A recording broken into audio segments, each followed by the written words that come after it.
আৰু কাইলৈৰ পৰা ৰাজ্যৰ প্ৰান্তে প্ৰান্তে উদযাপন কৰা হ'ব ৰাস মহোৎসৱ। ৰাস মহোৎসৱক লৈ ইতিমধ্যে উখল মাখল হৈ পৰিছে ভিন্ন প্ৰান্তত আমি পৰিৱেশ দেখুৱাইছো। উজনিৰ পৰা নামনিলৈ এতিয়া ৰাসৰ প্ৰস্তুতি চলা দেখিবলৈ পোৱা গৈছে। আমি পোনপটীয়া সম্প্ৰচাৰৰ মাজলৈ যাব বিচাৰিছো। মোৰ সৈতে নলবাৰীৰ পৰা লাইভত সংযুক্ত হৈছে ত্ৰিদীপ কলিতা। ত্ৰিদীপ কলিতা, নলবাৰীৰ ৰাস বুলি ক'লে এক সুকীয়া পৰিৱেশে বিৰাজ কৰে, সেয়া সকলোৱে জানে। এইবাৰ কিমান দিনীয়াকৈ ৰাস উদযাপন কৰা হৈছে? ৰাস মহোৎসৱৰ এইবাৰ আকৰ্ষণ কৰিবলৈ কাক কাক আমন্ত্ৰণ কৰা হৈছে, আমি সবিশেষ জানিব বিচাৰিম। আচ্ছা চন্দনা, যেহেতু কাইলৈ ৰাস পূৰ্ণিমা আৰু কাইলৈৰ দিনটোৰ পৰাই নলবাৰীত 13 দিনীয়া বৰ্ণাঢ্য কাৰ্যসূচীৰে অনুষ্ঠিত হ'ব নলবাৰী শ্ৰী শ্ৰী হৰি মন্দিৰত 91 সংখ্যক ৰাস মহোৎসৱ। আৰু ৰাস মহোৎসৱৰ কাইলৈ শুভ উদ্বোধন কৰিব দূৰদৰ্শনৰ এসময়ৰ যি বিখ্যাত ধাৰাবাহিক আমাৰ সকলোৰে মনত আছে ৰামায়ণ। সেই ৰামায়ণৰ ৰাম সীতা অৰুণ গভীল আৰু দীপিকা চিখলিয়াই। আৰু যিহেতু কালি শুভ উদ্বোধনী অনুষ্ঠান হ'ব, তাৰ প্ৰাক মুহূৰ্তত আজিৰ দিনটোৰ পৰিৱেশটো দেখুৱাবলৈ চেষ্টা কৰিছোঁ।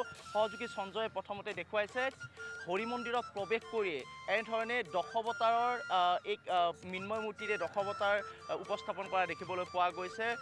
মৎস্য কুৰ্ম বৰাহকে ধৰি যি ভগৱান শ্ৰীকৃষ্ণৰ যি দশাৱতাৰ, সেই দশাৱতাৰ ইয়াত উপস্থাপন কৰা দেখিবলৈ পোৱা গৈছে। তাৰ সমান্তৰালভাৱে যদি সম্ভৱ হয় সহযোগীয়ে দেখুৱাব, তাৰ পিছতে ভক্তবান ৰাইজে আহি ইয়াত দেখিবলৈ পাব বৃন্দাবন। ভগৱান শ্ৰীকৃষ্ণই যি যমুনাৰ পাৰত যি ৰাসলীলা কৰিছিল, সেই ৰাসলীলা ইয়াতে বিদ্যুৎ সংযোগ কৰি আচলতে ইয়াতে উপস্থাপন কৰা হ'ব। আৰু শিল্পীৰ হাতৰ পৰশত এনেধৰণে সুন্দৰভাৱে প্ৰাণ পাই উঠিছে। এখন সুন্দৰ পাহাৰ নিৰ্মাণ কৰা হৈছে, তাত নিজৰা সংস্থাপন কৰা হ'ব।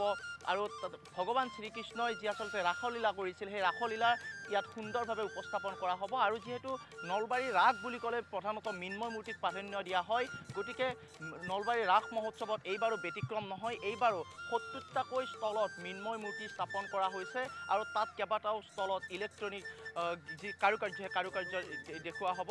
আৰু এই মুহূৰ্তত আমি বৃন্দাবনৰ পৰিৱেশটো দেখুৱাইছোঁ, নলবাৰী শ্ৰী শ্ৰী হৰি মন্দিৰৰ পৰিৱেশটো দেখুৱাইছোঁ। সমান্তৰালভাৱে আমি অকণমান কথা পাতিবলৈ চেষ্টা কৰিম। কিমান সময়ত কাইলৈ উদ্বোধনী অনুষ্ঠানটো হ'ব?